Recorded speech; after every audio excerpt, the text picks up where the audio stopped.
So what's for dinner? So I am currently eating a bowl of rice with tofu and some veggies. I got onion and some squash, and I've Tofu? got my Are you a yeah, soy and I've boy? got a yeah, well, a little bit. I got rice and salmon on there too. Yeah, Tofu and salmon? You're doubling up on the proteins? I can't abide by this.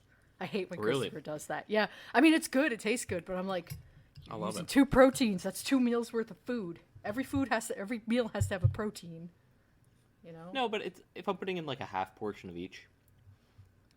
All right. Well, Uh, Christopher does not do that. Chris is like, let me just add every ingredient I own into this I mean, dinner. I also do that because I had the fish defrosted, so like I'm gonna You use had it, to. right? Like, come on. Yeah. It's fair. That's fair. It sounds good, though. Mhm. Rice bowls. Not quite a donbori, but almost. And you know what? You're probably gonna hear me click clacking the spoon against the side. No It's just gonna chopsticks? happen. Fail. I don't know. When I'm eating rice with a bunch of stuff on it, I like using the spoon a little bit more. It's nice. Okay. All right. All right. You know. I thought you were a real weeb. It's like a Thai thing to eat this way, isn't it? Oh, I don't know. I'm not Like educated. fork Are and you knife. kidding? Yeah, I don't know. It. I mean, I'm sure there's a wide variety of traditions across many different Asian cultures. Sometimes I eat it with chopsticks when I want to feel like a weeb. When I'm watching anime, I will. Do you really? Yeah, yeah, hell yeah. That's funny.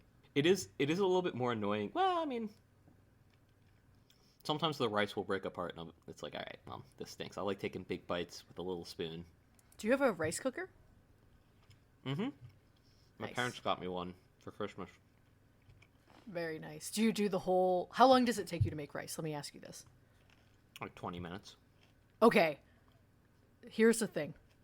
I before I met Chris, and even into meeting Christopher, I'm like, all right, rice takes 20 minutes. You put it in the rice cooker with the water, you turn it on, it's done. I totally was like, it doesn't make a difference. I don't soak it for an hour. I just don't do You that. okay? You have to soak it for a half hour, and then Oh, do wow. it, and then fluff it after 15 minutes, but don't eat it yet. Let it steam for Yeah. or let it steam. Don't fluff it after 15 minutes. Like wait another 15 after it's done, and then fluff it up. That's how you get Yeah. it to be sticky, so that you can eat it with chopsticks and not have it be exhausting. I don't know. So I fluff it. So I turn off the heat, fluff it after like 5 minutes or so, and it's sticky It enough. turns out okay. Yeah, yeah, yeah. I like have noticed the difference so much. I mean, Christopher's real chuffed just listening to this right now, I'm sure, because yeah, like I was like, oh, it doesn't make a fucking difference. It makes a difference. I get it now. I'll eat crow on that one. I will say I almost always, even with the rice cooker, I still make it on the stove. I almost always use the stove to make it. I That's don't know. crazy. Why? The rice cooker is great for that. It's a whole Yeah, separate no, it dish. definitely is. Yeah, no, it's excellent. I don't know. I like. I don't know. I just like having it in the out of the pot. I don't know. It tastes better to me. I know that's crazy because it's exactly the same, right? I was gonna But say, yeah, your pot has special seasoning in it from being unwashed nope, from like the last nope. time. That's actually the cleanest pot in my kitchen always. Because I'm just Well, like always using it for rice. It's good though. hey, I guess if you have a routine, I can't knock it too much. At least you're eating. I used That's to. what matters. True, true. I do make a good sticky rice now. I used to. I used to make it too dry, so it would have like a top rice. And some people like that. I'm not a huge A fan of it. top rice. Yeah, where like if you don't mix it and then you just let it sit. Oh, there's and it gets like crusty there's, on the an top. Inch.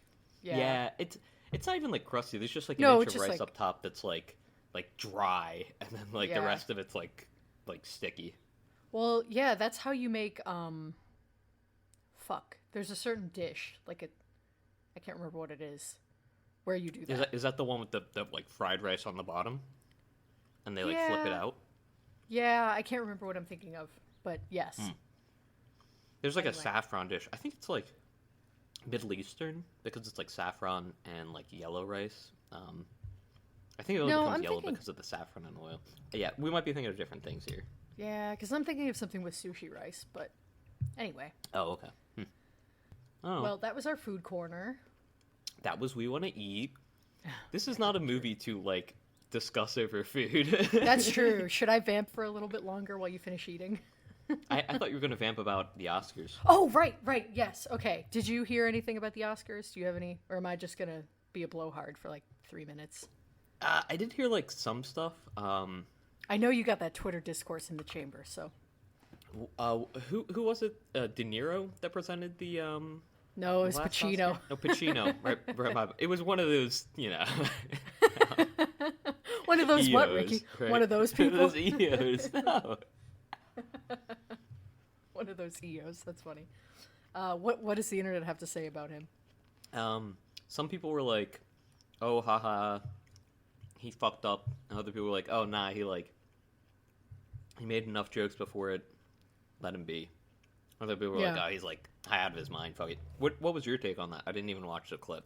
So part of why it was so rough, or it went down so poorly, and I don't think it went down that poorly, but like basically he like gets on stage and they're like acting legend Al Pacino and everyone cheers, and he kind of like, you know, you and I saw him in New York 2 years ago for the Heat retrospective, and he was old then, and he's an old guy. Oh, yeah.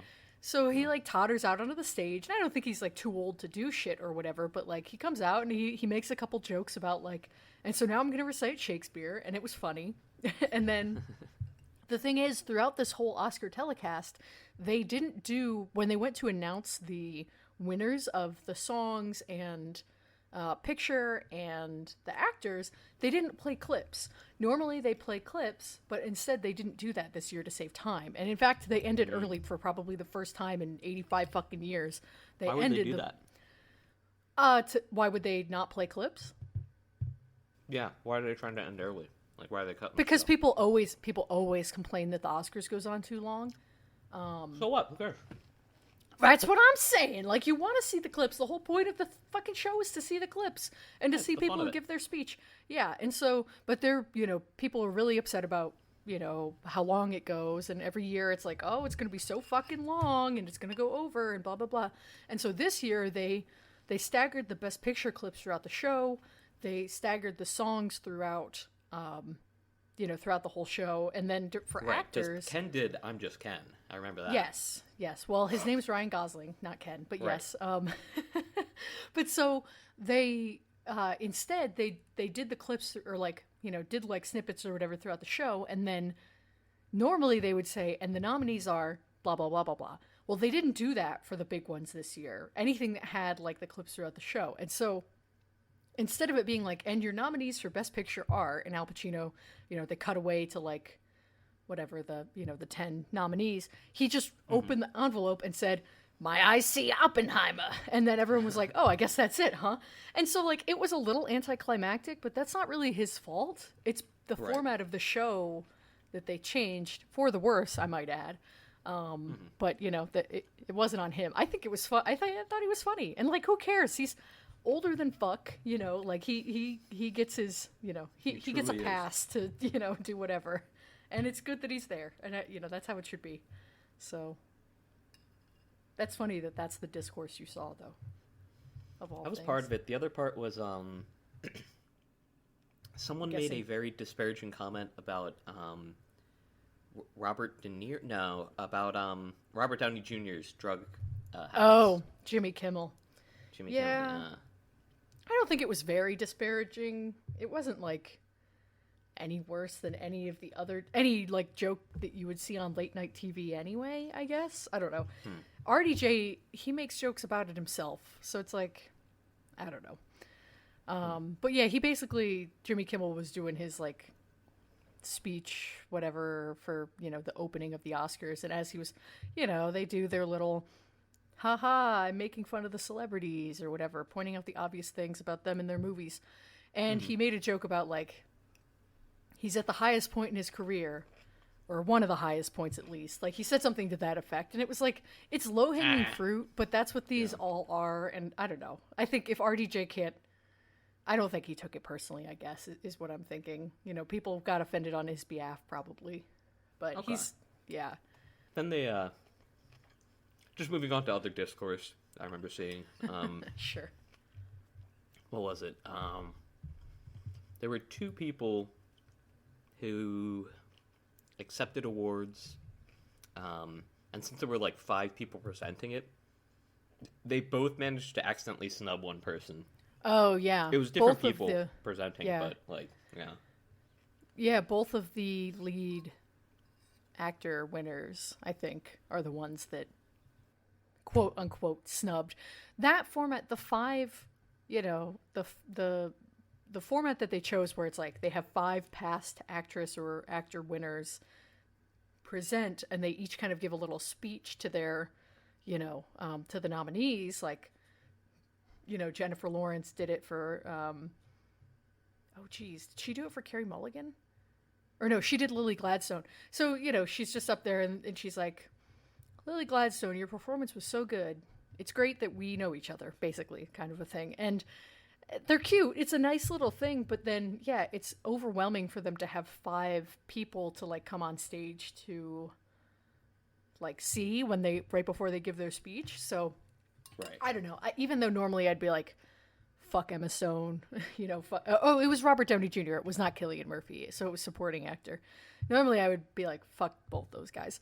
But, yeah, in this case, I'm like, well, I would probably forget to thank every single person on the stage too, or say hello. So it's just an unfortunate. Again, I think they made some really good choices with this Oscars ceremony, and then others they made some really questionable ones. So yeah, that doesn't seem very time saving to me. I don't know. Well, that's the thing. They didn't play clips, and that's part of it. So by having the 5 people just be like, I'm going to describe your performance and like maybe shout out to what our personal relationship is. That is faster. Shout out than personal playing... relationships.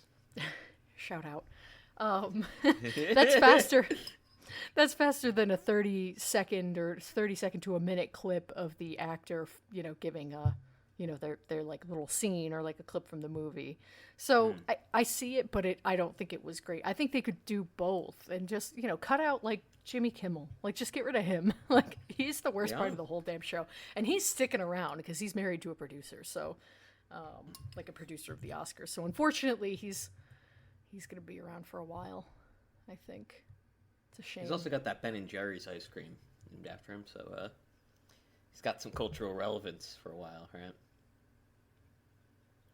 He's got a Ben & Jerry? Is that him? Is that not him? Who are you thinking of? What ice cream flavor are you thinking of? Jimmy Kimmel? Are you thinking of Jerry Garcia? No. What are you thinking of? I don't think Jimmy Kimmel... Am I missing like some intense wordplay right now? No, nope. You're missing me being a fucking idiot right now. Yeah, the Tonight Dough ice cream. Yeah. Oh, okay. That's definitely Jimmy Fallon. Oh, yeah. This, yeah, because I'm looking at images of Jimmy Kimmel, and they're not really lining up. Yeah, that looks like Jimmy Fallon. I have never heard of this, so... Hey, listen, Jimmy Kimmel's new to me too, so... Well, I'm sorry that you had to learn about his existence, I guess. Yeah, not great. I bet he loves this movie, though. In this one? I'm kidding, but Jimmy Kimmel used to host The Man Show, notorious misogynistic I remember seeing that in a documentary now. Yeah, okay, yeah. Yeah, so, are you done eating yet? Or do we need to wait another minute? I'm finishing off. All right, last grain. All right. You what? We got dead air. Every last grain. All right. Well, if you cooked your rice better, you would be able to eat it faster. So this is We Want to Watch. My name's Lane. I'm in the kitchen. And that's Ricky. And this week we're talking about Elaine's Frame. I picked Naked from 1993, directed by Mike Leigh. While Ricky's in his kitchen, I'll say this. I'm in here now. Okay, I didn't know. It's a far walk. You have to pass. I know how it goes. There's like the doorway and the hall you have to walk through and around the corner. So this movie has a lot of fucked up sexual violence in it. And we're going to probably talk about that a little bit. So this might not be the episode for you if you do not want to hear those things. We're going to keep it light as possible, but just know that this episode's going to talk about rape, which isn't great. No. So I picked this movie, which we talked about last week, is basically what if there was a scumbag. I picked this because I know the director is pretty renowned, and this is a little bit more of an artistic or kind of indie, smaller movie that kind of pivoting from what we normally have talked about. So, yeah, I have heard of this. I kind of know it has a reputation for good reason. And yeah, it's not my usual type of movie that I go out of my way to see. So wanted to try and expand my horizons, and I'm sure it's different than a lot of movies you've seen. Yeah, quite unlike pretty much every movie that I've seen, to be honest. I thought maybe, yeah. Yeah. I don't know. So like the beginning, it almost made me think that it was like a I thought it was just quirky British humor for a bit. Sorry. Yeah, and then like it very quickly devolves from that. And I was like, oh, this guy is just like, I don't know. At first I was like, okay, well, like, he's like being way too violent. And then he just kept doing it, and like the whole film was just him being a shitty person. I feel like I've had this coworker at like every job that I've worked before too. The whole time I'm watching the movie, I was like, I know this guy. Like I've met this guy before. Yeah. Well, it is funny that you meet this guy and you're like, man, this is the worst fucking guy. Get him off the screen. And then they bring the other guy on and you're like, wait a second, bring him back. Bring him back. It's awful. Yeah, That's the fucking Patrick Bateman jump scare. I was like, get him out of here. This guy doesn't have Patrick Bateman's charm, I'll tell you that much. No, but the Johnny character, I was like, I turned to Christopher at one point, I was like, man, if he was just saying like 30% of his dialogue, like if he just shut up, he would be so much more likable. And like obviously he's still a violent, needling, manipulative, sad sack rapist, but like at least he wouldn't be annoying too, yeah. Right? Like God. I mean, yes, like that's the thing is I don't feel like I've worked with this person necessarily, but I do know people just like that, like remind you vividly of like they think that if they just say enough intellectual shit, they can like kind of beat you into submission by just talking fast and seeming smart and being quippy, and it's so infuriating because you see right through it as the viewer. You're like, oh, this guy's completely insecure and sad and lonely, and vicious as a result of it. So he's just he constantly contradicts himself. He's just says whatever he thinks in the moment is going to get them, like, make him laugh or whatever. So he eats a couple of times. Like there's like a couple of times where he starts saying something. It's like, oh man, he's like, shit. He's making a coherent let him cook. Here. Yeah, let him cook. Yeah. And then like you turn around for half a second, and it's like, what did he cook? Not a salmon bowl. Facts. When he was talking to I mean, there was just a few times that like I thought that. I was like, oh man, like he's kind of cooking here. And it was like under 15 seconds for me thinking that to me going, all right, you lost me, buddy. Like, what the fuck's going on here? Well, and it's funny. Get a shepherd's hook over here. Because this movie is definitely supposed to be, commentary on like what it means to be poor and like how hard life can be and like how alienated you are and how naked you feel if you like are, homeless or don't, are poor or whatever it might be. Hence the title. But yeah, it's like, so sometimes he'll be, onto something so enlightened or like, he'll say something smart and like whatever, socialist or whatnot. And of course this is right around like Thatcher times, right? So, you could tell that was poignant. But then other times he says just like, you could tell he's just talking to talk, and saying whatever he read last, Yeah. Kind of, I honestly think Will Hunting would have met his match. I thought the same thing. I was like, oh, this is like the worst version of Will. This is like Will Hunting, like if what's his nuts, Robin Williams never got to him. Yeah. I would pay good money to watch this movie in like a Boston accent instead of like this English shit they're putting on, Like... That's just The Departed. No, just kidding. Yeah, true. Oh, well, I'll bring it up later. What? No, go ahead. So Liesel hasn't seen The Departed, right? Shout out Liesel. I don't Shout know out if Liesel's Liesel. seen The Departed or not. Probably not, but maybe. I think they said they didn't. Okay. In the chat, I remember reading it, and I was like, oh shit. Oh Maybe yeah, we because should do... I posted the Heavy Lies the Crown GIF from that yeah, movie. yes, And they yeah, were yeah, like, yeah. never seen it. Yeah. Anyway, continue. We should do Liesel's Appeasal. Oh. And have that be The Godfather. Or no, The Departed. Sorry, I almost said The The Godfather. Departed. The No, Departed. we'll have we have a movie already picked out for Liesel when Liesel Okay, comes what's on. Liesel's? I'm gonna bleep this, but which is a movie you haven't seen, but it's good. Right, It's good. Right. I remember you guys mentioning that before. That's my bad. I forgot about that. That's okay. I saw The Departed, and I was like, oh man, No, that'd be a funny choice. that's the thing. We have to do movies that like at most one person has seen. I think when we do movies that like both of us have seen, the shows are worse. I think when we do movies that either of us are really attached to, it's worse. All right, fair. Have we done a movie that both of us have seen before? Yeah, well, think so, not right? on this podcast. We did The Thing, and Well, yeah, yeah. that was our. Well, we was our were first starting out. We were Yeah. just Anyway, just hatching anyway. in the nest there. You know, we hadn't even learned to fly yet. Like. Can't judge us by that. Okay, back to this movie though. Back to I know the- that you back to the we movie, yeah. definitely don't want to talk about this movie, but we have to, unfortunately. So you said so- that this. Go ahead. I was gonna say Okay. on the topic of him just like talking a lot and being like almost relatable. When he was talking to the security guard for like for like a little bit, I was like, all right, like the security guard's like kind of cool with him.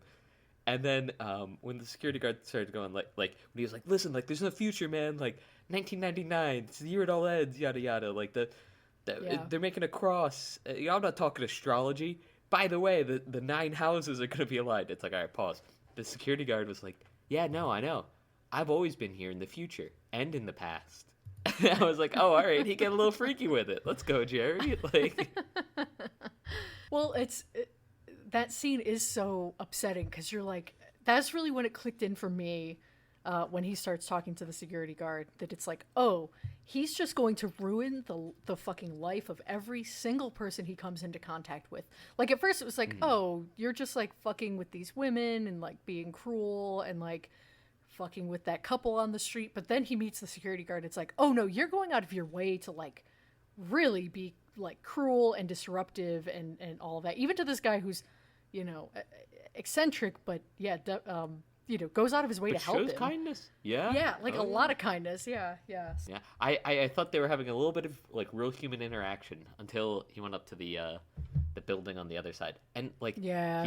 he saw that woman just as like a way to get to the guy. Like that was Yes, he was like, I don't know. finally, Yeah. I can like tear you down. Yeah. Yeah. And then the coffee scene the next morning. You know what? Weird parallels to Heat to be drawn. You know, Ricky, do you know that? You know the Boss Baby tweet? If I say the Boss Baby tweet, do you know Yes, what I'm yeah. talking about? Yes, That's yeah. you. It's like every time you add a new movie to your repertoire, it's immediately the next one. You have to like leapfrog from movie to movie to make comparisons. This is just like that other movie I saw. This is just like The Naked Gun. It's got naked in the title. Yeah. No, okay, so the coffee scene, that is where I mean, I don't want to say it's where I started to have problems with this movie, but right. I was a little bit frustrated with how sexual violence is used, since it seems to be used so metaphorically here, and obviously he doesn't do anything explicitly violent to the lady from the cafe, even though he goes, you know, he kind of like, I don't want to say charms. Creepy, yeah, for sure. Like totally creeps on her and everything. But doesn't... weird subtext the whole time. Like there's a weird like threatening undertone. Yeah. Absolutely, yeah. And so, you know, that's where I was really on edge this whole movie. Like, are we gonna see another rape? Like, I really, you know, I get it. You know, at some point, and I understand that part of it is to be, you know, super whatever immersed in it, or you know, kind of like beaten over the head with it. But it's getting beat over the head. It just, yeah, It is gratuitous. It's gratuitous, and I don't want to like sound like I'm whatever victim blaming these characters, but it is like how many women have to make really poor decisions just to give this man the opportunity to be creepy to them for the plot. Like, it seemed unnecessary because we got it. You know what I mean? And so like you're just you're introducing another woman. I don't think it really develops the character anymore, his character, which is the point of it. And most of the women who he comes into contact with who aren't the main two women, most of them are, just kind of like there, to reflect him back to us. And so, right, just set pieces, not really developed as characters. Yeah. And so it really did put me on edge just a little bit. And thankfully there wasn't any more, like he didn't do any other sexual violence. Yeah, at least from him right there. Right. Yeah. Obviously the other guy. Plenty in the movie. Different. Yeah. But from that point on, I think that was the last, other than, the Sebastian or Jerry character. I think that was the last, like, threatening scene from him, really. I don't know. But, yeah, that is the one thing that I kind of felt I was mixed on about this movie, was the women, just the way the female characters were kind of drawn. Yeah, so I was going to ask, do you think that, like, the women in this movie are portrayed better than, and, like, not to be Boss Baby Tweet here, better than the women were portrayed in Showgirls? Oh, yes and no. I feel like there are more women in this movie. Well, that's not true. Yeah, no. Probably the same. Yeah, I guess. Well, I'm thinking more like complete characters. Yeah, but no, I think Showgirls does have more. Right. Yeah. But it like in terms of characterization, like sure, like more fleshed out characters. Sure, they're more fleshed out in this movie, but like like it in terms of like in more roles on screen more. I don't know. I don't know. I guess I would. I think Showgirls actually might have this movie beat as far as its characterization of its female characters. They had a conversation about dog food in that movie. Sure, I'm not saying that those female characters necessarily make sense, but they're better fleshed out. Whereas in this movie, I do feel like we're meeting some of the same women over and over again. Yeah. Okay. Yeah. And that might be because we have a male protagonist's kind of point of view. Mm-hmm. So, whereas in that movie, we do have a more, even though it's still male gazy, there's still, a female protagonist. And so, I think it's probably a toss up as far as neither of these movies love women, like is what I'll say, or like have uncomplicated relationships with women. But yeah, I mean, it is interesting because, I guess there aren't a lot of movies like this that I've seen, and part of that's because I go out of my way not to see them, but where the protagonist just has an unabashedly, like, negative, harmful relationship with the women that he comes across, Right. Yeah, for sure. I do like that. This is... Go ahead. No, go ahead. This strays very far from, like, the normal movies that I watch, or, like, what I see as a normal movie, I guess. Yeah. Tell me more about that. Because you mentioned that at the top, is that you had not seen a movie really like this ever. I don't know. Like, high impact sexual violence at, like, just random times is, not random times, but, like, constant times.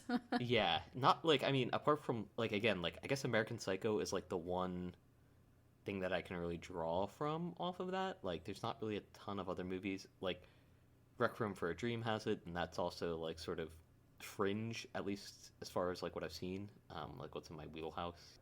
So, yeah, I don't know. It's shocking, and, like, even, like we were talking about earlier with the shopkeeper, everything there is very sort of, like, it's threatening, and it's below the surface, but it's still sort of, like, really uncomfortable almost to watch. Well, yeah, because we've been seeing him the whole time. Every time after the opening scene that you see him with a woman, you're, like, scared for her. Because you're like, oh my god, like, this guy's a monster. Yeah. So, I don't know, it's, not great. Like, it's it's a stressful movie. Yeah, it's sort of like an off-putting movie in the same way that not in the same way, but like in a similar way to Eraserhead, right? Where I mean, I think Eraserhead Because it like looks like it's in Philly. yeah, true. No, Eraserhead feels like it's like it puts you sort of on edge, right? And like Eraserhead I think does it like better and keeps you like Eraserhead I was like nauseous during almost just with like the noises and like It's because that movie's filmed in 6p. yeah, Just kidding. yeah, Keep the visuals of talking. it. I'll shut up. No. I mean, I'm just sort of rambling here, but like compare that to this movie, which like also definitely is like off-putting, but it's not. It does it in different ways, right? But I don't know. But like both also have like pretty overt like tones of overtones of like sexuality going on, but they're very different in how they handle them. Yeah, that's fair. I hear what you're saying. I go back and forth on the like depiction of sexual violence in movies. In what way? Like, I don't think that there should just be like no rape in movies, right? Or like, I don't think that putting rape in your movie automatically makes it like Bad. not feminist or like bad or whatever. Right. It really is about the way that you depict it, just like any kind of violence.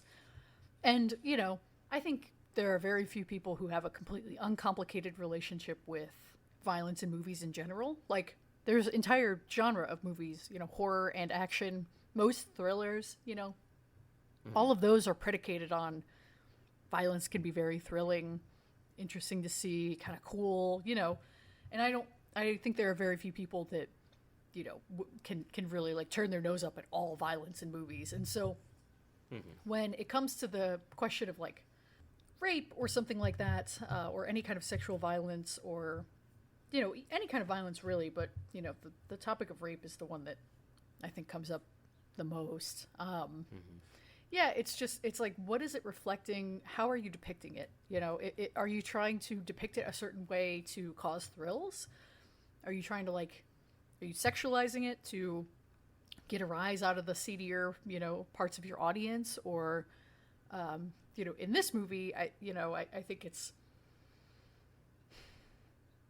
I think it walks a really fine line. Like, I don't love that this is using a, rape as metaphor, like I said earlier. Like, I think that the rape isn't really just to show, this guy has a really fucked up relationship with sex, for example. Like, right. It's not, right. yeah, not like a heavy-handed version of that, right?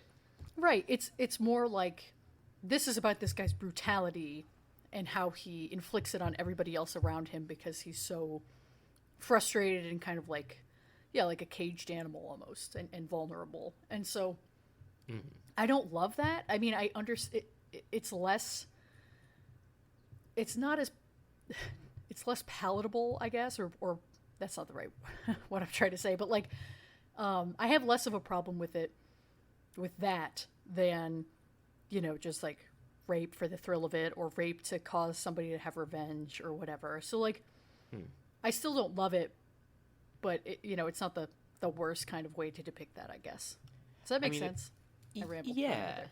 Yeah. I think it also, it's depicting two different types of rape, or not types, but like rape from two different angles, rapists, I guess. yeah. Two different rapists, right? But both of them like caged animals, right? In the ways that they're almost exacting out their vengeance on the world in a way, right? Yeah. Where like the poor guy, right? Like, he's doing it because obviously the world has wronged him. He's a philosopher king who is, slumming in the streets like Diogenes. And I mean, the rich guy is also doing it, and he's just doing it out of malice, out of boredom, almost. Yeah, he's basically entirely bored. Yeah. Right. Yeah. And a sadist. Yeah, sadism, just and I think part of that sort of develops because, of boredom and just sort of endless pursuit of hedonism. It sort of perverts itself in different manners. Right, because he even comments on that. Johnny does. The Johnny character talks about, as long as you're getting your new and cheap thrills, it doesn't matter how fucked up they are. Right. As long as they're new. Which is so funny, though, because, he's doing the same thing. And, I mean, they're mirroring each other. And, I mean, the rich guy, obviously, looks down on the poor guy. He calls him like, oh, like what a specimen, what a vessel. This He guy literally is. looks down on him too. Yeah, You know, at that point. Yeah. And I mean, but like Johnny also obviously looks down on him. Like they both sort of like have pretty equal and opposite disgust of each other, and I mean, definitely to a lesser degree, or maybe to a greater degree, they have like disgust of the woman in their lives, and like the ways that they, I mean, kind of evidenced by the way that they treat them. Yeah, I don't know. But it is like, I mean, it's really gratuitous in how it does that. But there's like, I don't know. It also sort of centers around how they view power, I guess, because like the rich guy, I don't even remember his name, but Hey, how come you don't remember the protagonist's name, the characters' names, but you can remember single frames from Avatar? Just wondering. Because one of them is a loved, cherished piece of media throughout my childhood, and this one is a movie that I saw for like 2 hours, hour and a half. Okay. And they had accents in this movie. How am I supposed to tell what they're saying? Like, oh my god. Anyway, I had to have subtitles on. Not joking. But yeah. Do you not watch everything with subtitles? Yeah, I thought that was a usually. requirement of people our age. Wow. It's because everything is so dark now, you can't see what's happening on the screen, and they make everyone mumble now. They hold the microphones really far away. Even on movies produced before the current year, they've been doing this. And they make it worse. They fucking mix the sound quality down as we get older. That's how it works, you know. Anyway. Yeah, anyway. Yeah, but like the way that he like throws money on the one roommate after Yeah, and he's like, he subjects for her services to fucking, or whatever. Yeah, for like a full day. Like, just fucking crazy. Yeah. No, toward the end, I was like, I hope they just kill each other. I hope they fucking kill each other. That was definitely my takeaway. Oh man, that would have been good.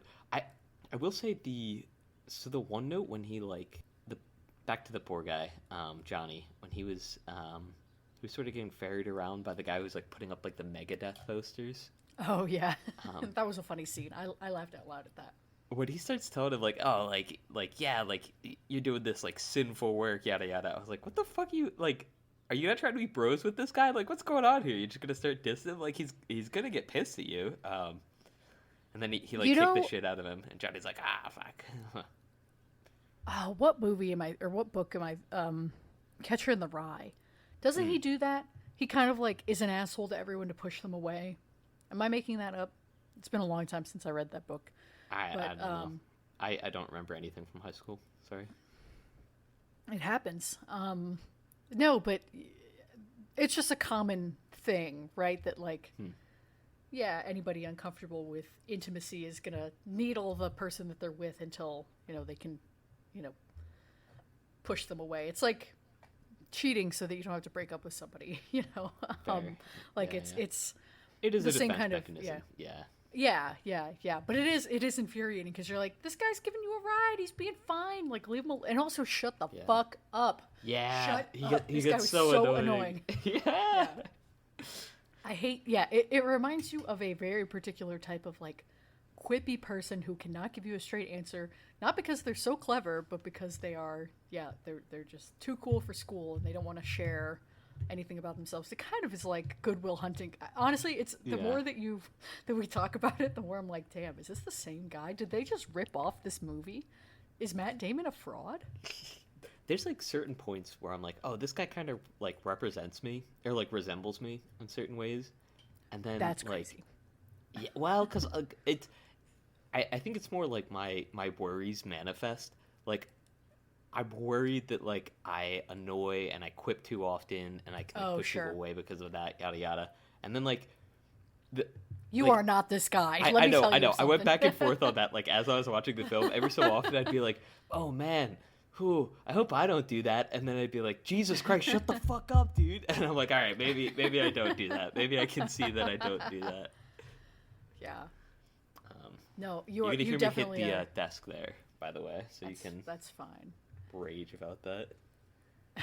The Raging Bull, 1980. Sorry, go on. It just it's funny. Yeah, I don't think you're anything like this guy. You're not like so quippy you can't have a real conversation. God, Right. Can you imagine how insufferable this podcast would be? I don't think this would be a podcast at that point, right? Like, I feel like I would have started my own podcast way back during COVID, during the pandemic, because I would think I'm so hilarious. It'd be like a parakeet just chirping at myself all day. A one-man podcast. That would be crazy. Yeah. The person I relate to the most in this movie is the nurse roommate, Sandra, who comes back at the end. And at the end, she's like, why won't everyone shut the fuck up? Why don't you guys do... I've had enough. She's like standing there. She's like holding her hands up. She's like, it's coming at me from all angles. Why won't the world just end? She really does pick up the pieces, like, effectively, though. Yeah. Yeah, no, well, hell, if I came home from a trip and I came home to this, I would be so pissed off. I would hit the roof. It would be rough. I wouldn't deal with any of it. I'd be like, all right, just, like, leave it out of my room, thanks. Well, yeah, when she walks in and she's, like, freaking out because she thinks they've just, like, had a threesome in her bed. And then she's like, and you're wearing your boots? Yeah, true. I was rooting for her to kill the landlord guy when she came in. I was like, oh, let this anger be righteous and have her stab him.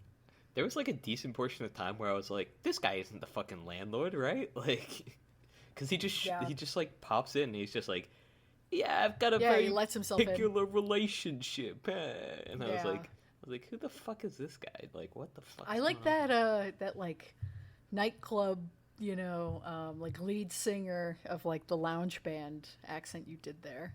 Hey, what do you want from me? It's just... you know what? Let me get a side of the tiramisu, eh? Come on, you gonna charge me extra for that? What do you make of when he gives the neg of a lifetime to the woman across the street from the security guard? When he's like, sorry, I can't, you look like my mom, you're too old. Or like he says like you look younger from across the street. Like, so he says that, and then he keeps going, and then he saw like a tattoo on her. Yeah, the skull and crossbones. Yeah, what is that about? What is that? I don't know. Is that just that it's death?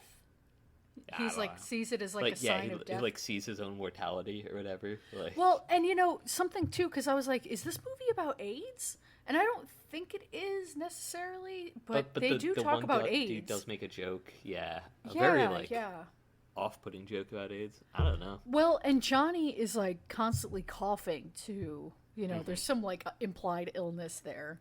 Right. And maybe that's just because he's, on the street. I thought that was just because lives on the street, yeah.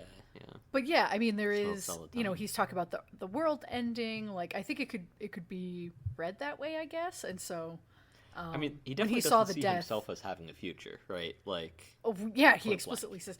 But then he also does. He kind of contradicts himself when he's talking to Louise. He toward the like middle. Like after he's like first come back to their house, he does say something about like, yeah, I mean when he's just trying to manipulate both of them and turn them against each other, her and Sophie, but yeah, he definitely he might not think he doesn't have a future, but he certainly thinks he's doomed either way. Yeah, the way that he plays the roommates against each other too is like, I don't know, it's infuriating. Yeah, it's weird to like, I don't know. This movie's like weird to watch because every so often, like you hear about like these sort of like horror stories about guys, and it's like, oh shit, like so like this is what it looks like. I don't know. Oh yeah, for sure. I've never dated someone like this necessarily, but I've known this guy for sure, and it's like, I don't know. If anything, he reminds me of one of my brothers is kind of like this, and like, yeah, just like. Always has a quip, tries to like have like a hostile friendship with everybody, and then basically needles people until you can get a rise out of them so that you have a reason to be pissy. You know, it's Yeah, almost yeah, like yeah. somebody reveling, you know, not just like in an emo way, like woe is me, but like in a, you know, I'm looking for an excuse to be a dick, and so I'm going to anytime that like I get, you know, knocked down or like society, like when he gets beat up by the, you know, like the gang or whatever, toward the end after he loses his bag because the guy hanging the posters is like, I've had enough of this guy.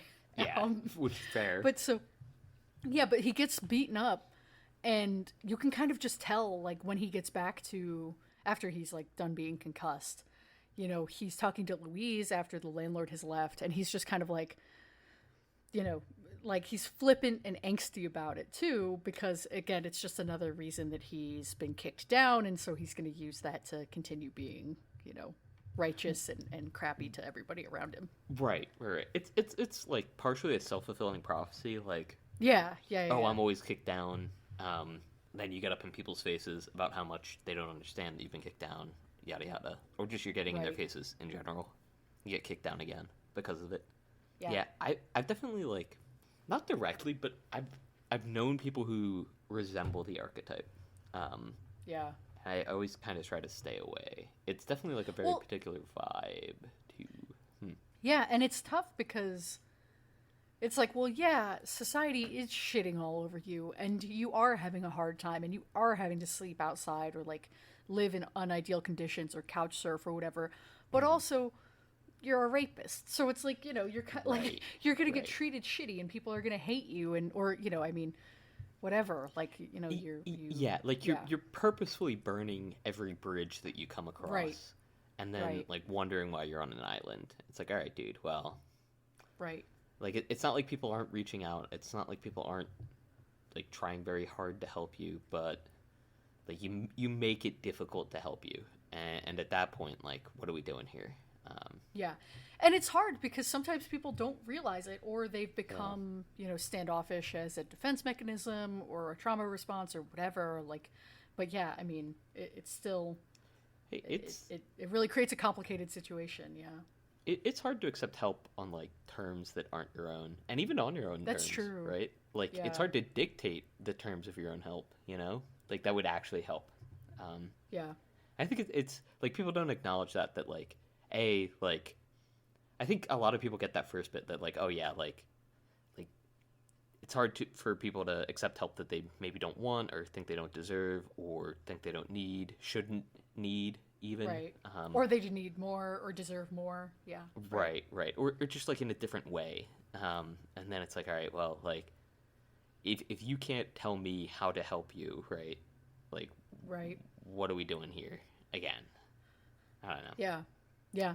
No, for sure. And I mean, it's, you know, this character is not a drug user, not really, from what I can tell, but like, I feel like there's a lot of allegory or similarity to the folks who've, you know, used drugs in my life that I know of, where it's like, they know they need help, they know that things are tough, they know they're pushing everyone away, but, you know, they don't want to have to go through what these other, you know, programs or like what is needed necessarily because it's not on their own terms, even though there might not be a way that's on their own terms because their terms involve drugs. You know what I mean? And so it's a cycle, and yeah, and it does create, like you said, people on their own islands. And that's not to say that, you know, that's their own fault, because we should have more options for people to, you know, get off of drugs. But you know, it's really hard to see that reflected.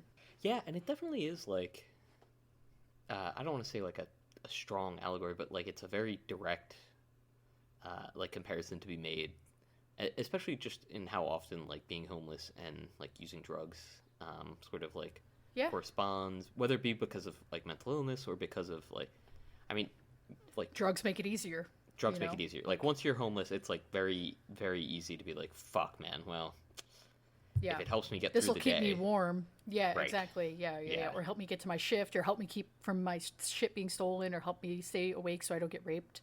right? Like you know, all of those anything. things. Yeah. Yeah. But some people Even also beyond. just do drugs, yeah, because Yeah. of the pleasure of it, and they like Right. doing it or whatever. So Right.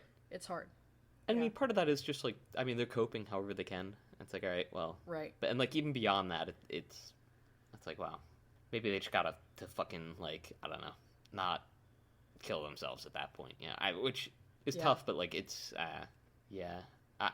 but also doesn't really justify being a very shitty person. Right. That's the thing. It's always like there's poor people and drug users and, people who've been dealt a shitty hand who aren't rapists. So, Right. and I mean, that's a really basic and kind of like vindictive or whatever thing to say, but it's true. You know what? The one thing this movie does much better than Good Will Hunting is it shows the rich guy version of it. Because there's a rich guy and he's a rapist, and there's allegories to be made about him in the club and like just doing coke or something, right? And there's allegories to be made about how that's completely acceptable, and like how even like it's kind of more like societally acceptable, at least in terms of like outcome.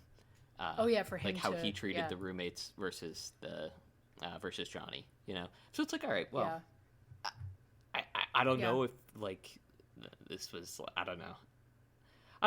Do you think the movie was like going for that to like make these sort of comparisons, or is it for sure, absolutely. That's the whole reason that he has that character. Well, our introduction to him is to the Jeremy character, or whatever the landlord. He gives like 3 different names.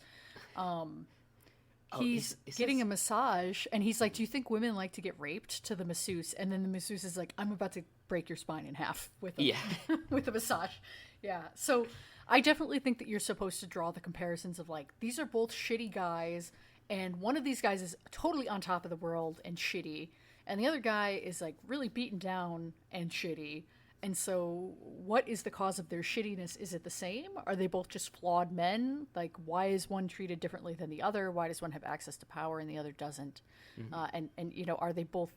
Is the reason that Johnny's character, it takes advantage of women in so many situations, is it because it's the one way he can enact power over them and like have some shitty small piece of power in his life?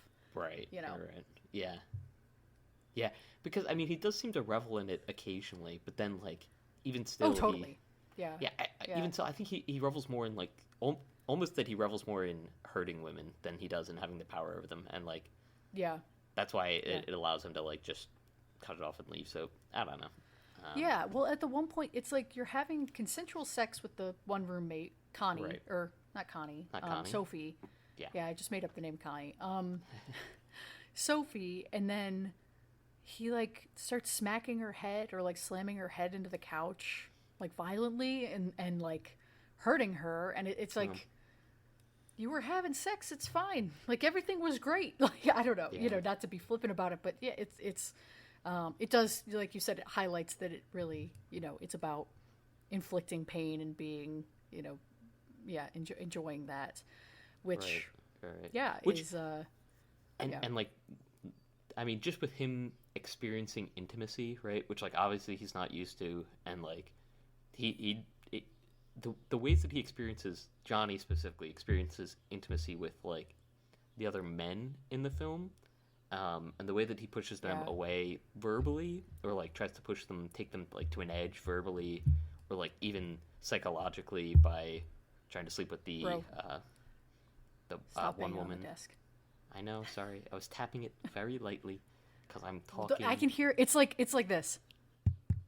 Like that's how loud it sounds to me. So. All right, I think. And that's how it sounds up on because it was so loud. Yeah. Well. Anyway. All right. But yeah, so like. Just I mean, like, obviously he's doing it in a very different way, but like the level of intimacy, I guess, that he's experiencing with those men is like equal to like the amount that he pushes them away or tries to hurt them. Right. Versus like, I mean, sex is obviously a far more intimate act than like getting to know someone, I guess, or like right. friends, but still, which is why he needs to. Right, but like that's why he needs to be violent. He needs to like inflict pain upon these women, because it's like, well, like if they're letting me if they're willing to be this intimate with me, they need to understand like why that's a problem, or like why you can't do that, because like obviously he's the most hateful, or like not even the most hateful, but like the most worthy of scorn, I guess. So. And like that's the only way that he can interact with others, is as somebody who's worthy of scorn, I guess. Yeah, but yeah. Well, and that's the thing too. Every guy that he meets, except for the landlord. I mean, everyone in this movie except for Louise and the landlord really have like shitty jobs or maybe no job, or like they mention a couple characters are on the dole. Sandra at the end, she's a nurse, but we don't really get to interact with her much. So like, Yeah, because she has a job. She's like doing shit. right. Yeah, she's like being a nurse in Zimbabwe. So she or he like, he meets like this guy on the street. What was it? Alan? The Scottish guy? I can't remember. Yeah, the Scottish guy. They're like from Wales. Yeah. But yeah. Yeah. I don't know. Yeah, that guy. I don't like remember his name. he obviously, him and his girlfriend are both like, yeah. They seem like they're in rough straits, right? They're arguing about money, whatever.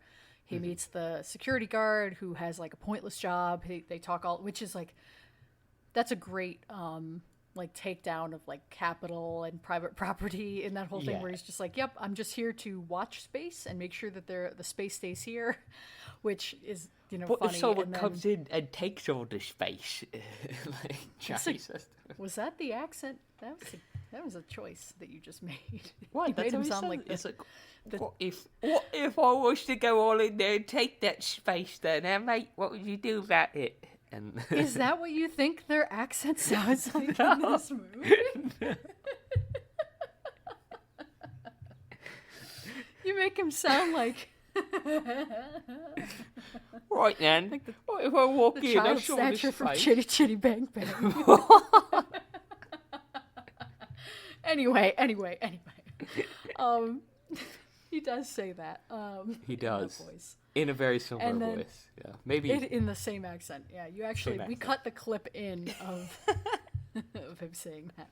No, but then, so he's, going back, he meets this guy with the security guard job who, it's dead end. And then, he meets the poster hanger, like, who obviously, like, that's a pretty low wage job, kind of like low status. Like, he meets all these guys that it's like, stop being a shithead to them. Like, they're fine. Like, you should be able to relate. I mean, some of them are better off than others, but like, They're just doing their it just jobs. adds to.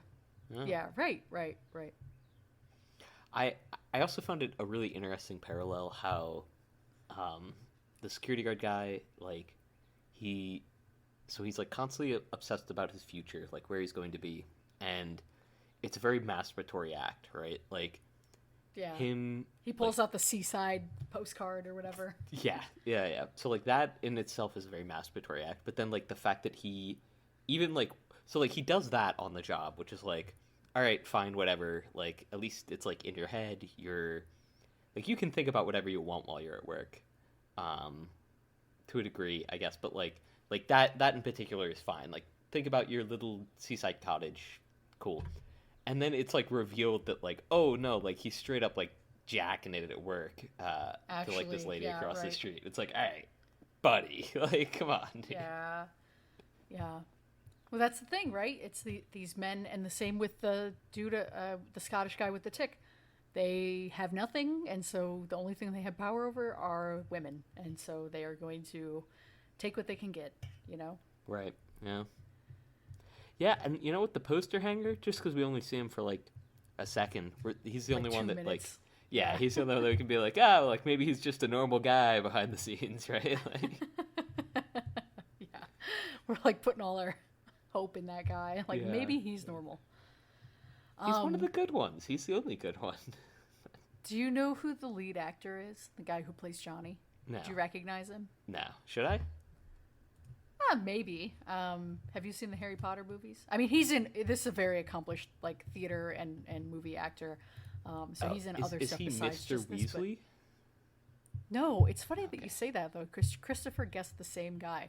No, he is Professor Lupin, the werewolf. Oh, okay. I see it now. Yeah. Yeah. Okay. Yeah. Not to reduce this guy to just any, Not to reduce him to being an but American werewolf in London, but hey, great movie.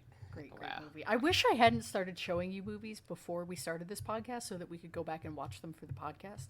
I was thinking that about American Werewolf the other day. Because I'm like, that is a good I've one. seen like almost all of the big flagship horror movies. So like, what's the point? Like, what are we going to talk about? Well, come around next Halloween. October. Yeah, that's what I'm thinking, right? Like next October, We'll we'll find some something, good I ones. guess. Yeah. Yeah. Hopefully. But yeah, I think it looks great. I think it and to be Yeah. clear, I think it looks awful. But like the way it's shot, I mean, they're doing all that on purpose, right? Right. Yeah.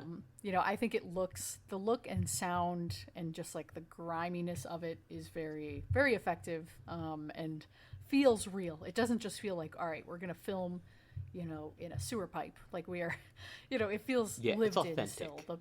Yeah. Yeah, the way people interact with the apartments or whatever, and you know the building where he goes to meet the security guard. All of that does feel like a real actual space, and not just like, you know, the scum in between a mattress or something. Right. Right. Yeah. I don't think they do anything like groundbreaking, right? I don't think they have to. Right. I mean, it's not like Oh, a movie of spectacle. you mean like I don't know. I kind of in feel like terms there of, were like, a couple of cinematography. Yeah. there were a couple of scenes. I mean, like when he's giving his like little monologue about the world ending to the security guard, and it's like all shadowy, and he's just like standing there kind of almost yelling at him or like proselytizing at him. Johnny is. And he's like in the dark for like a good like 2 or 3 minutes, just like kind of yelling at him. I thought that looked really good. The scenes, obviously, anytime that there's like a woman standing in the foreground with her back to the camera and then a guy looking up at her, which happens a couple times, like that's, you know, that feels thoughtful. Yeah, I'm not saying Because, like, it's looking not, at the- like well composed, right? Like it is. Sure, it's just not like mind blowing. Yeah, of Yeah, course. yeah. There was nothing like Did you want- breathtaking. Which I'm not saying that it has. Did you to want be, right? Godzilla? Did you No, want the like last Airbender? that's in that's this what I'm movie? saying. It's not like What if they? it's not like a movie of spectacle, so it's not like something that I was expecting. Well, actually, when they come upon to London and he's driving actually- in, I wanted a full scene of the whole city, and not from just his I would have perspective. preferred to see actually. I think that his movements weren't connected enough with his bending, so Wow, that's crazy. Crazy that you would make such a valid point like that. shut the fuck up. There was one other shot I can't think of now that impressed me, but yeah, I will say the shots with the security guard where he was like proselytizing him was those were pretty good. We'll see that point. there was one other that I can't think of now, but yeah, and then the score I think is worth mentioning too. Pretty good. Yeah, like more melodramatic than I thought it would be, but then also weirder than I thought it would be. Kind of, you know, a good mix of like, because this movie's funny at times, you know, despite It all of the is. things we're saying, listeners, it is a funny movie. It you know, is, it's also yeah. really dark, but so then like the music will cut in and it'll sound melodramatic or like kind of silly, and then you're like, is it being silly on purpose? Are we, you know, am I a bad person for laughing? Like, Right. I was gonna say it makes me Yeah. feel bad, like appreciating it when it's funny, because I'm like, this isn't a Yeah. funny movie. This is a mean movie. This is a bad movie. Not funny, I shouldn't be- haha. Yeah. Funny, yeah. weird. Yeah. Like exactly that. Yeah. What is that from? The Backyardigans. I mean, originally it's from Sling Blade, but then the Backyardigans made a reference to it. Anyway, I thought it was like a chowder thing. Like that feels like a chowder scene. Anyway. no, it's definitely the Backyardigans. Yeah, Shout fair. out the Backyardigans. Shout out the Backyardigans. Um, Yeah, very very much so. Like a dark humor. Like I don't know, and especially in the beginning, like it does sort of like it almost like sets the pace and the tone. Like it's going to be a not like a lighter humor, but like more of a humoristic movie. yeah. And then like pretty quickly you get into the first scene where it's like, oh okay, like they're having sex. Oh, he's like violent, and it's like, oh man, weird. Never mind. We're not laughing. Yeah. And then like Yeah. like every scene past that where it's like kind of funny, and it takes a little while. It takes like at least half an hour before like it. Well, I don't know. Like the tick is kind of funny. Even like the Scottish guy with the tick is kind of like funny. Just like in terms of a Well, yeah, character 'cause he's... and like the way he interacts. Like, Well, and when Johnny's talking to him, he's like, "You go for a walk, and I'll wait here and try and find her." And then she comes up, and he's like, "Why don't you go for a walk, and then I'll wait here and try and find him?" Like he's just like trying to basically just fuck with these two people. It's funny, yeah. Even though he's, often using that, his like obvious like cleverness to the like worse ends than just fucking with these two strangers. Anyway. Yeah, but I don't know, but like, there is humor in that, and a lot of it's sort of like because like I don't know, I like finding humor in like day-to-day interactions, and like, not in like a right. I never like that, but like generally not in like a very dark humor sort of way. Like he's very dark humor about it, and it's like humor for one. Like if there was no camera rolling, you're just watching an asshole at play, right? So yeah. I don't know. What made you want to watch this movie? Like, what inspired the Lane frame here? Yeah. I mean, like I said at the beginning, it's been on my like watch list. Like I have like 700 movies or something on my watch list. Right, so fair. Sometimes I'll go through them, because it's always growing. I'll go through them and be like, okay, what are the movies here that I've heard about from like, multiple people or like heard acknowledged in the popular culture or like popular consciousness or whatever. And, sometimes I'll just add them to our watch list as like, these seem like movies that will, inspire conversation, maybe be a little different than something we've watched before, something that you and I could, kind of talk about or have an interesting convo about. So, I know that a few of my friends have logged this on Letterboxd. I've heard people talk about this director at large. I know he's like a kind of a well-renowned, like realist, working class perspective kind of director. And so felt like, and this is his most famous movie. So. A real working class director, huh? A real good. Not that he's working class necessarily. Huh? Okay. More just that he makes a lot of movies about the working class. That's what I mean. Yeah, fair.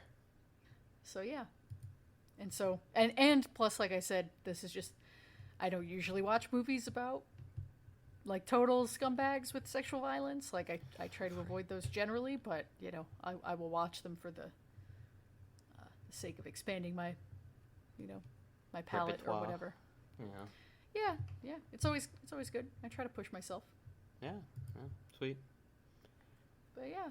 I mean, good. I liked this movie overall, even though it's intense and stressful and whatnot. I don't regret watching it at all. I don't regret watching it. Definitely an interesting watch.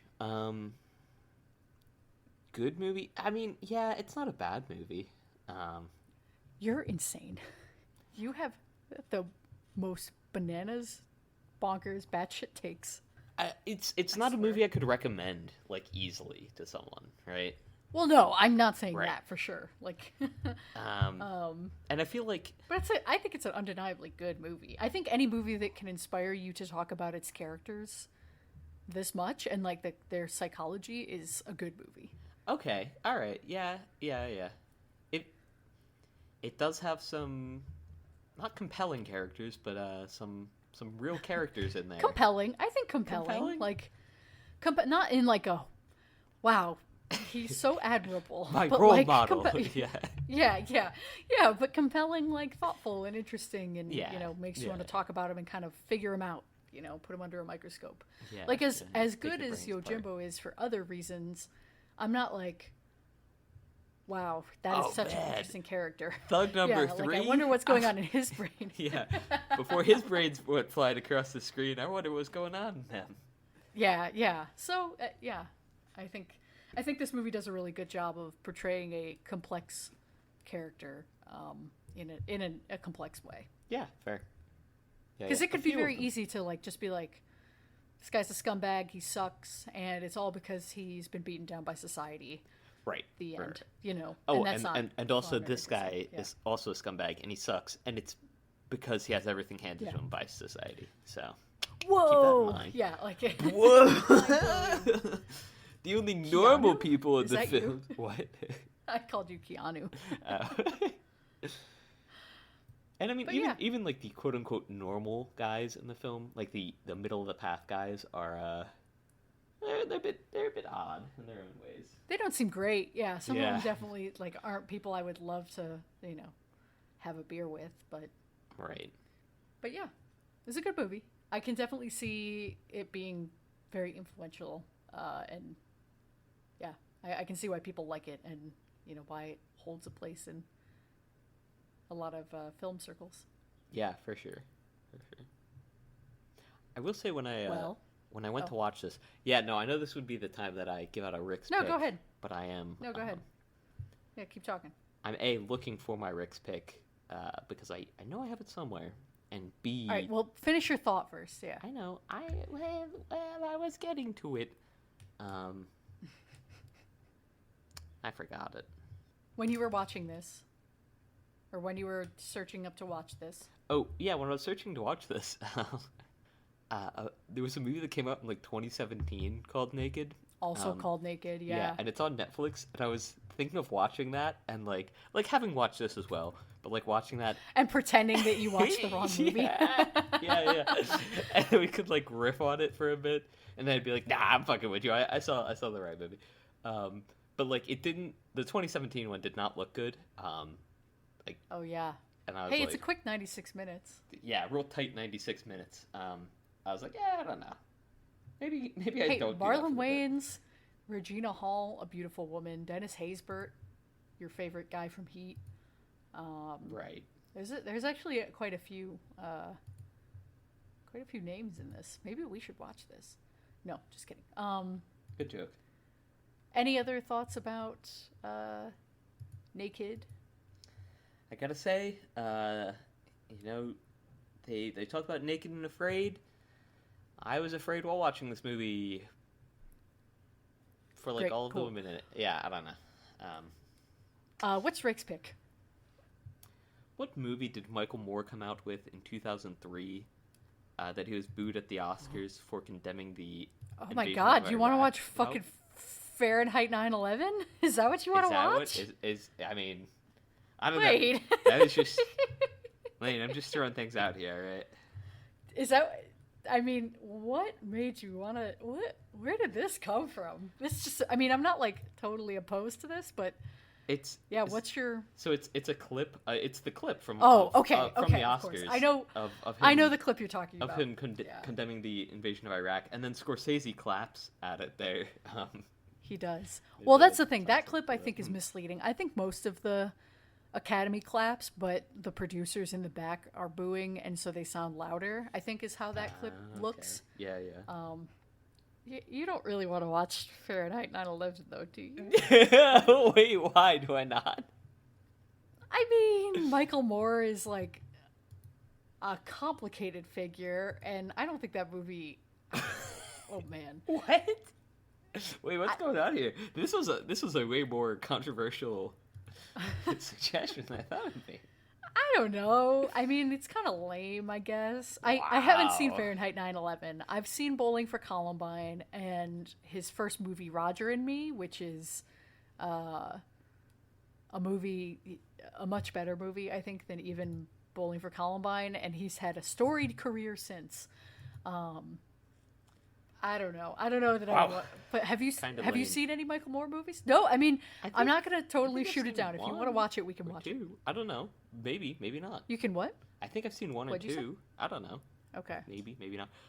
Okay, so like, how about I'll keep throwing things at the dartboard. Let me know if any of these hit. No. We can. Asteroid It's a Rick's City? pick. You want to watch a fucking Wes Anderson movie? I definitely would rather watch the Michael Moore bullshit than The Wes Zone of Anderson Interest. movie.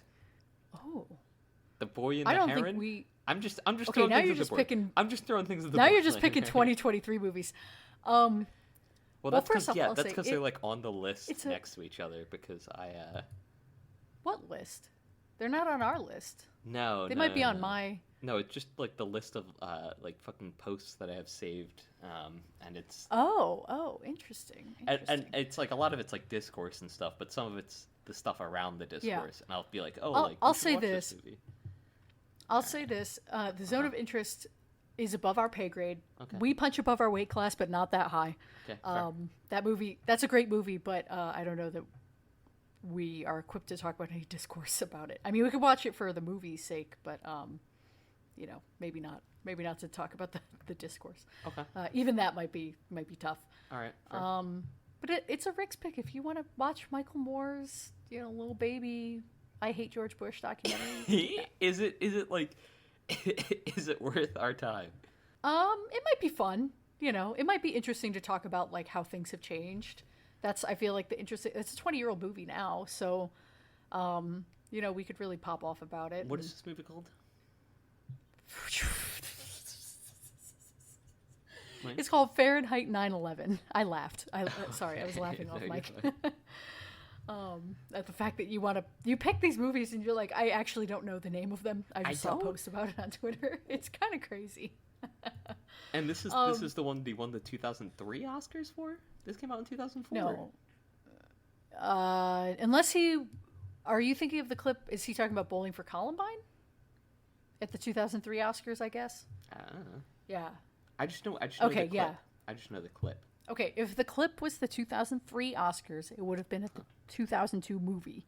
Okay. So yes, he won for Bowling for Columbine, not Fahrenheit 9/11. My bad. Bowling for Columbine, I'd say is. I would rather watch Fahrenheit 9/11 just because Bowling for Columbine I don't think is as interesting. Won't be as interesting for us to talk about. Okay. Even though it might be the better movie, I don't know. All right. Are there any other? I don't want to shoot you down though. So if there's anything else that you want to watch, the fact that you didn't even come in with a movie in particular, you just wanted to say watch whatever was in the clip. No. Burying my face in my hands. These were the backups to what is Happiness. It? The Liesel Appeasel. I mean, do you want to try and get Liesel on next week? Yeah, we can try that, and if it doesn't work, well, we gotta. I mean, we're recording, so you know, I gotta have some audio to put in here. No, I know. We can try that, and if it doesn't work, then let me message Liesel and see what they're doing. Okay. All right, we'll give it a sec.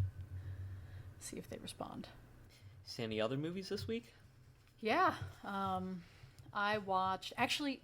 So I flew to and from Dallas this week, and I watched two incredible plane movies. Two movies that just played like fucking gangbusters on a plane. I watched, on my flight in, I watched The Caine Mutiny Court Martial, which is a remake of a movie from like the 60s based on a play about a mutiny that took place on a Navy ship. And like, it's just about the court martial that happens as a result. And it's like not a good movie, I don't think. I think it's an okay movie, actually. But it's all talking, and it's like a couple of movie stars, like 3 movie stars, and then like just like solid character actors. And they're just like, like no fucking nonsense, no frills, no like crazy. There's nothing that takes place basically outside of the court. And it's just like interviews happening. Incredible. It made my flight so fast. It was great. I was like locked in. I was like probably like an inch from my laptop screen for most of it, like just like hunched over trying to like absorb the movie. So that played really well. That night in the hotel room, I watched a really bad Al Pacino movie about Phil Spector, the music producer who like shot and killed a girl, and that movie was terrible. That was a fucking awful, garbage, terrible TV movie. And then on the flight home, I watched Ocean's 11, which I thought I had seen, but I don't think I had. And that's the movie with like George Clooney, Matt Damon, like a bunch of other stars, Julia Roberts, like the whole crew is in that one heist movie. And that movie was not as good as I was expecting it to be, but man, it made my flight go by so fast. It was a great movie to just be locked into, and just like great plane movie. So love finding a good plane movie. It's great. Yeah. Oh man, great. You know what I watched? What? Last year I watched Blackberry, the like movie about the making of the phone Blackberry. Like it's like a comedy, biopic comedy, whatever. Mm-hmm. You know, I was like low expectations. It's 6:30 a.m. Like I'm on a plane. That movie fucking tore up. That movie was so good. on the plane. Like, is the movie that good? It's okay. But like, oh my God. I was like having to not on a yeah. Well, that's the thing. A plane is, people overuse the term liminal space. Yeah. But it really, that is a true liminal space. Yeah, for sure. And so like on a plane, you don't want to watch something too like emotional. You don't want to watch something too like crazy and thrilling. You definitely don't want to watch a disaster movie. And so it's like, well, what am I going to watch that's going to like make time pass and like, I'm going to be invested in, but not like stressed. And like, man, yeah, Blackberry was like probably in my top 10 movies of last year just because it was such a good viewing experience. That's crazy. I have it top 12. I have it top 12. Jesus. Yeah. Wow. Yeah.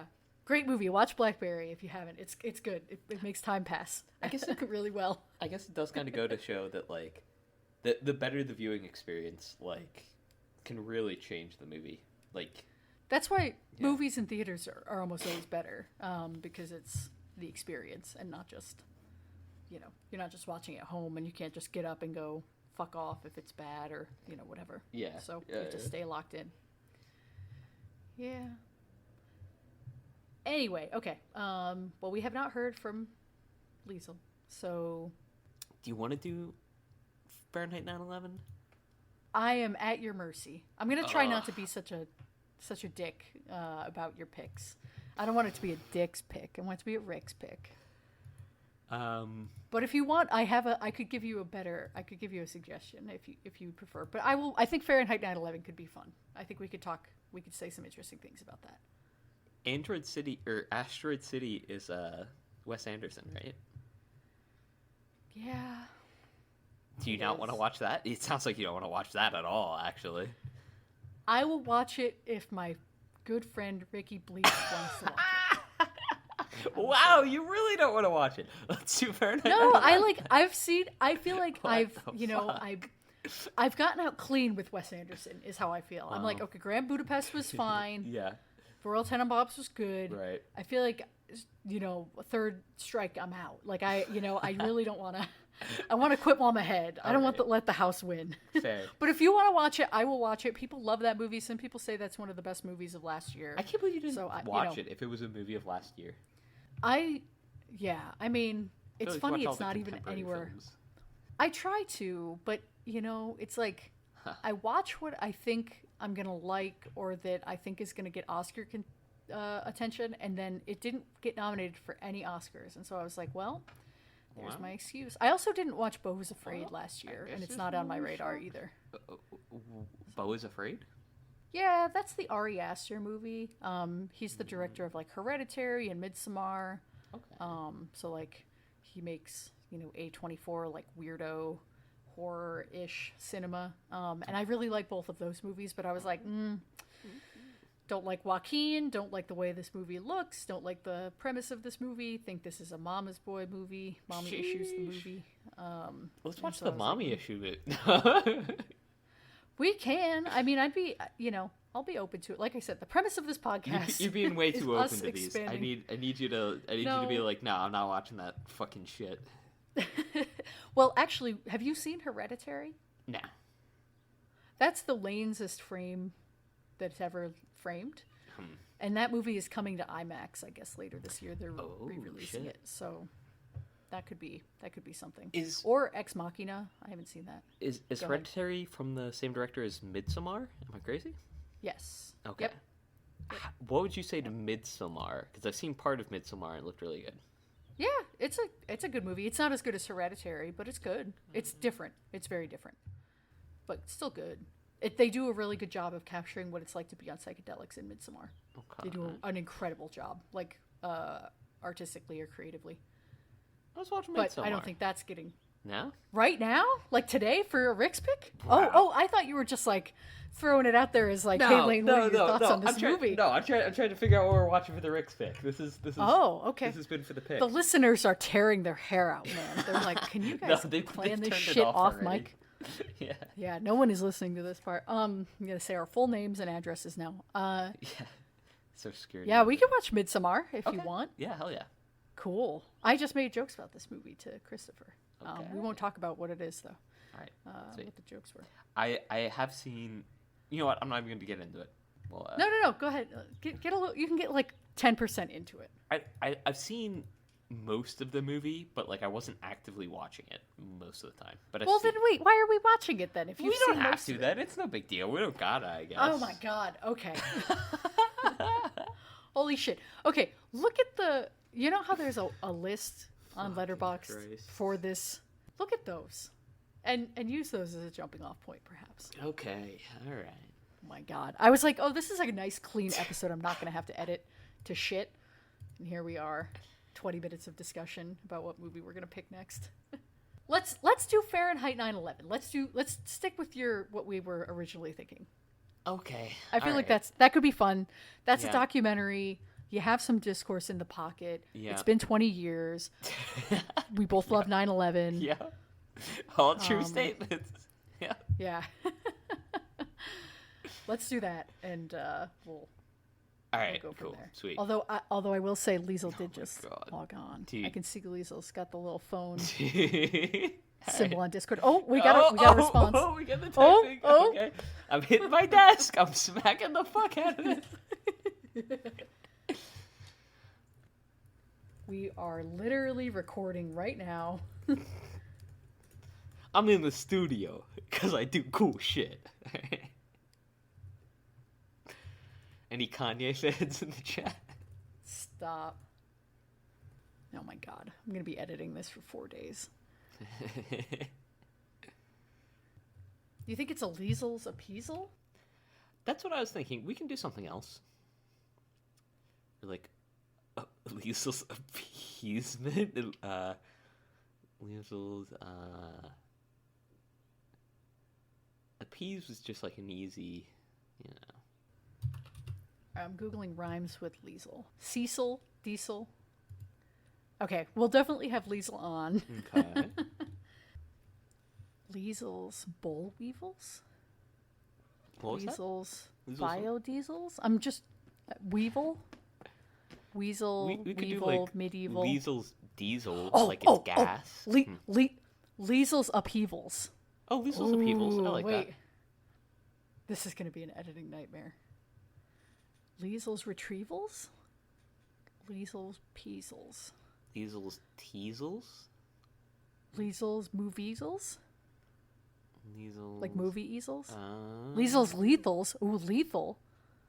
Liesel's Lethal's a good, like, almost rhyme. You could do Liesel weapon? Like... Those weapons. Oh my god. Liesel, please. Yes, Power okay. the dog. All right. Okay. All right, so I'll cut out all of that. Wow. I don't know where you're cutting from, so... All right, well, future Lane will figure it out, but... All right, so next week is going to be a Liesel's upheaval. Or something along those lines. Yeah, I think Liesel's upheaval? Liesel, yeah, Liesel. Okay. We could say a Liesel upheaval, right? Like, we don't have to... Like, it's them upheaving. It's not... Anyway. Yeah. They come in here and they're just flipping the table. Because we're going to talk about Power of the Dog. Power of the Dog. An excellent movie. Just an incredible, really, really good movie. I want to say it's 2021. I want to believe that. I'm not lying here. Yes, 2021, directed by Jane Campion. A favorite director of mine. Great movie. Great Jesse Plemons. Gonna be some thirsty talk on that episode. Yeah, so next week we want to watch Power of the Dog. Sweet. How are we taking us out? Because, man, this has been all over the fucking place, and I still think we didn't manage to sing a single song. I don't think this is really a song movie, to be honest with you. Well, that hasn't stopped us in the past. True. Oh, actually, you know what? Did What? the soundtrack to this movie sound like Halloween to you at all? The, like, piano in the background? The movie Halloween? Not, like, in particular. Maybe a little, I guess. You're like, maybe not at all, actually, you fucking idiot.